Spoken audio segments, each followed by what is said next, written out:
Another question I get all the time: what is a good bankroll? And I'm going to give you the answer that I've got off the top of my head. I have no idea. I really don't have any idea. That's not enough information for me, right?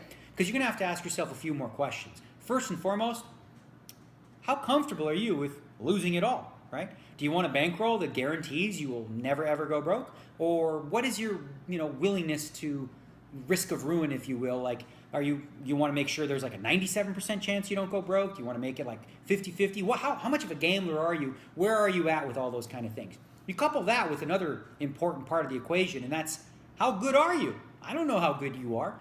I don't know, whether you're like going to win 10 big blinds an hour versus a bunch of dummies, or whether you're in a game where, it might not even matter what your bankroll is because you're going broke because they're better than you. So the two things to consider is how willing are you to lose this bankroll? Do you have any other outs? Are you thinking about being a professional poker player? If so, and you go broke, which is a very real possibility, it happens to a high percentage of professional poker players, do you have any outs? And when I say outs, I mean people that will loan you money. Do you have any assets that you could liquidate? Do you have any other ways in which you could, replenish this bankroll? If you don't, and this is all you got, you need to be extremely careful with your bankroll.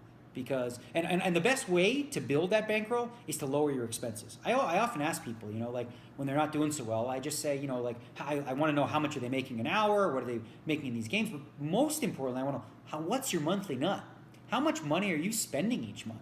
Because if you're spending, let's say, $2,000, $2,500 a month on your bills, if you could lower that somehow to $1,500 or $1,400, well, you've just made an extra $1,000 a month, which you can save, build a bankroll, take shots in even bigger games, okay?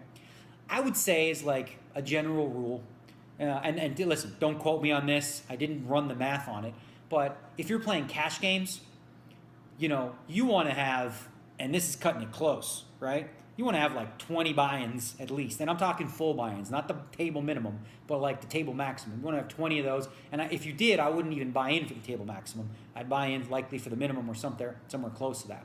For tournaments, 50 is cutting it real close. If you're playing $100 tournaments and you got $5,000, it's cutting it real close. You can go on bad strings. I'd say that, again, if you're willing to go broke, I would be okay with you doing that. Like if you just had 50 buy-ins, playing in these, that limit tournaments. But again, understand that there's a very good chance that you'll go through some coolers and some times where you just don't hit the big scores, you're min cashing, and that's barely keeping you afloat.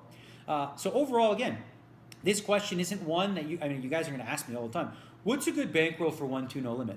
Okay, I'll give you the exact answer. I have it. It's $1.2 billion. At $1.2 billion, the chances of you playing drunk for 12 hours a day against Phil Ivey heads up, you probably won't ever go broke as long as you buy in for the table minimum. So there you have it. $1.2 billion playing 1-2 no limit hold'em. You're welcome.